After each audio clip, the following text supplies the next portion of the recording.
చెప్పాలి. నిన్న ఎన్ఐఏ నుంచి మరొక నోటీస్ వచ్చింది మనకి.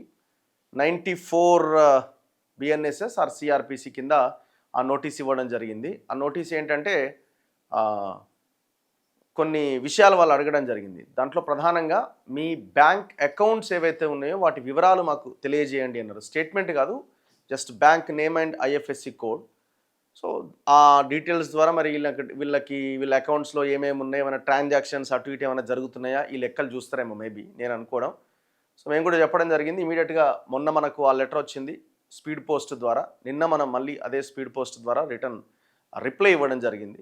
ఇంకా మీకు ఏ సమాచారం కావాలన్నా, ఏ రకమైన ఎంక్వైరీకైనా మేము సహకరిస్తామని మనం అందులో చాలా క్లియర్గా మెన్షన్ చేశాం. విచారణకు హాజరైన రోజు కూడా అదే చెప్పినాం, ఇప్పుడు కూడా అదే చెప్పినాం. సో మరి ఎందుకు ఈ ఎంక్వైరీ జరుగుతున్నది అన్నది చూడాలి. వాళ్ళైతే ఇన్నయ్య అరెస్టు, ఆ పర్టికులర్ ఎఫ్ఐఆర్ ఏదైతే ఉందో ఆ కేసు విచారణలో భాగంగానే నోటీస్ అని అంటున్నారు. మరి ఏడు దాకా తీసుకెళ్తారు ఏంటన్నది చూడాలి. ఖచ్చితంగా మనం మాత్రం విచారణకు సహకరిస్తాం ఖచ్చితంగా.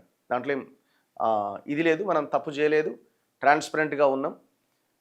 పర్టికులర్గా వీళ్ళు ప్రధానంగా ఈ మావోయిస్టుల అంశం ప్రధానంగా ఈ కేసులో ఇన్వాల్వ్ అయింది కాబట్టి వాళ్ళతో మనకు సంబంధాలు లేవు, వాళ్ళతో మనం మాట్లాడింది లేదు, వాళ్ళతో ఇంకా ఏ రకమైన ఇది లేదు. మనం ఓన్లీ జరుగుతున్నటువంటి ఇష్యూస్ని మీడియా పరంగా ఒక జర్నలిస్ట్గా, ఒక ఛానల్ రూపంగా మనం ప్రజలకు ఆ సమాచారాన్ని అందించే ప్రయత్నం చేస్తున్నాం. అంతకుమించి ఇక్కడ మనం చేసింది ఏమీ లేదు, నథింగ్.